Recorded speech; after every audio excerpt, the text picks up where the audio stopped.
The title of this video is Recovery from a Losing Position, a discussion topic that is very popular amongst traders. But as I began to edit and produce the video, it became clear it was a lot more than that. Match selection, entry and exit points, risk aversion, do I let the trade run, having a plan B, being very decisive, increasing liability to improve the chances of gaining a profit. Well, I'll discuss these elements during the video, but first let's actually look at the sort of nuts and bolts of the trade itself. It was a round 16 first leg tie of the Champions League in February 2016 between Juventus and Bayern Munich, and the trade was really weighted towards Juventus based on specific statistics that favoured Juventus, and Bayern Munich were the sort of actual favourites there. So I backed in the correct score market 1-0, 1-1, 2-0. During the middle of this video, or during the trading session, I'd actually looked also at a championship game, Middlesbrough against Cardiff. And again, looking at statistics, I sort of felt that Cardiff had a very good chance against Middlesbrough, and so backed them in the handicap market. I'll explain that particular sort of side bet or side trade a little later on. Back to the Juventus game, and just in case, I mean, looked at, obviously, I've had a feeling rather that there was going to be sort of few goals, but I decided to back over 1.5 first half goals. And just quickly again back to Cardiff, my sort of pre-match suspicions were actually sort of well founded, and Cardiff took the lead on about sort of 17 minutes, and my plan simply with that particular trade was to exit, and I hedged for a green profit of around about 55% return on investment. The Juventus-Bayern game, well, there were no goals in the first half.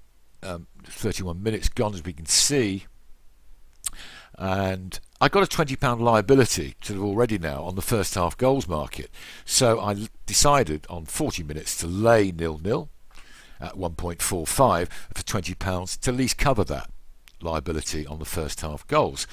And Bayern scored on 42 minutes, 2 minutes later. We call that good timing. So the half-time lead was 0-1 for Bayern, and we got Bayern Munich draw in the half-time full-time market. We'd also got 1-1 covered. 0-0 obviously had gone. Now, the 1-0 and 2-0 had gone. So although I'd got that kind of handy £153 green on the half-time full-time market, I was faced with a sort of a problem here, which was another Bayern goal, and I would be looking, at some serious sort of trouble here. So plan A was always going to be, with the Bayern Munich draw in the half-time full-time market, was to at least reduce some of the red on the half-time full-time score. I got £153 leverage basically, so how was I going to use that? And my plan, the sort of pre-match, certainly if that was the particular case at half-time, I would reduce, or in fact clear, that £34 red on the half-time full-time market. And of course that wouldn't necessarily get me completely out of trouble. It would certainly reduce some of my liabilities, but I got this £56 red on the correct score market, and as I said, another Bayern goal, and that would be sort of a total loss there, of £56. I was in a bit of a dilemma, and in the chat room I kind of advised a number of options here. One was we could sort of lay 1-1, we could exit for almost a scratch or a very small red on the half-time full-time market.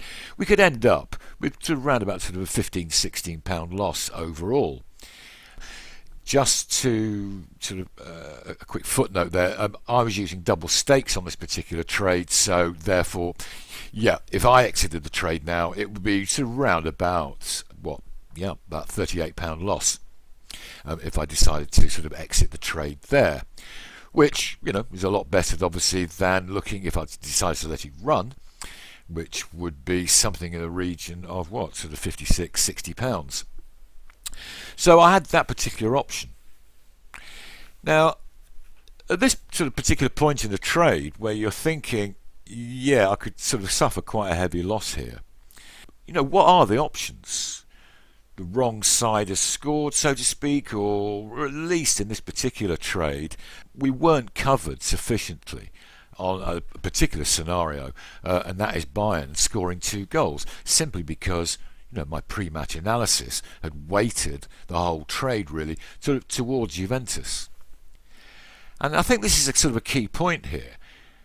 I wasn't really that willing to change sort of that sentiment. I still thought that Juventus, given their extraordinary home record in the Champions League, they'd only lost twice in 37 games since 2009-10, I believe. So, yeah, I mean, if my trade was based on that particular statistic, then why would I sort of, if you like, sort of turn tail and run? Why would I raise the white flag? So my plan B was going to really increase my liability by doing something else, by backing some scores, by backing sort of over goals, for example, and we'll see in a minute exactly sort of what I decided to do. But this, just while you can see the video here, I'm actually trying to clear the red at least on the half-time, full-time market, and I'm not getting matched. And one fact I had to do was nip over to the match odds market and sort of do exactly the same thing basically, which was to lay the draw for sort of £34. The match odds on the draw and the odds on Bayern Munich draw in the half-time full-time market should be the same. Anyway, that was waiting to get matched. So I decided, the plan B, which was always in my mind, frankly. I decided to sort of go in deeper, as we say, to increase my liability. So I backed over 2.5 goals for £24. And on 55 minutes, Bayern did score their second goal. Now, okay, that's not so bad in terms that the move to back sort of over 2.5 was justified, and I simply just cleared the red there at least. So I wasn't, well, having increased my liability by £24, I just got rid of that sort of at a stroke because of the way that the odds came in after that Bayern second goal. There was still 35 minutes left to play, so I was able to clear that red sort of quite easily. Now, okay, the £145 there, that's sort of in effect exactly the same thing, but over on the match odds market. Now, again, this is where I'm deciding I'm going to go in again, based on the fact that I think Juventus could get something out of the game. So I'd laid Bayern at 1.05 in the match odds for £100. And I also had backed over 3.5 goals when it was 0-2. And I was able to clear the red on the over 3.5. So on both of those moves, the over 2 backing over 2.5 and over 3.5, I'd managed to get myself in a green position should there be more goals, and at least zero liability because I managed to clear the red. And the the Bayern lay at 1.05 was again fully justified. Juventus equalised to make it 2-2 on 77 minutes. Now, the rest of the trade, basically, it sort of just simply sort of panned out, sort of mathematically, sort of quite in my favour.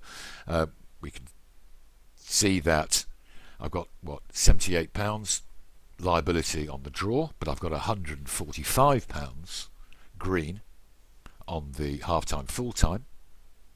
I've also got plus £19, already one on the over 2.5. Sorry, £28 there, plus £19 on the over 3.5. So, I've got about sort of, what, £65 potential profit.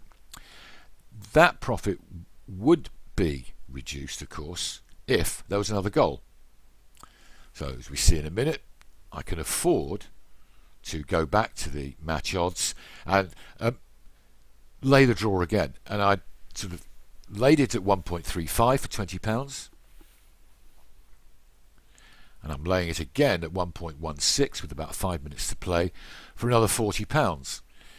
So we'll see in a minute that the liability, the red figure on the draw, has increased to £92.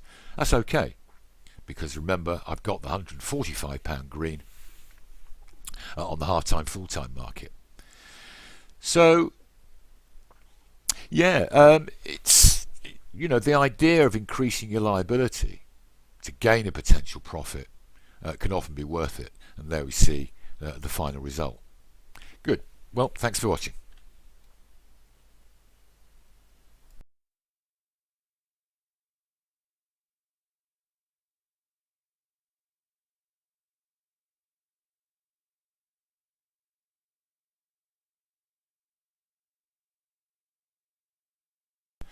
And if you want to watch any more of these videos, just please click on the subscribe button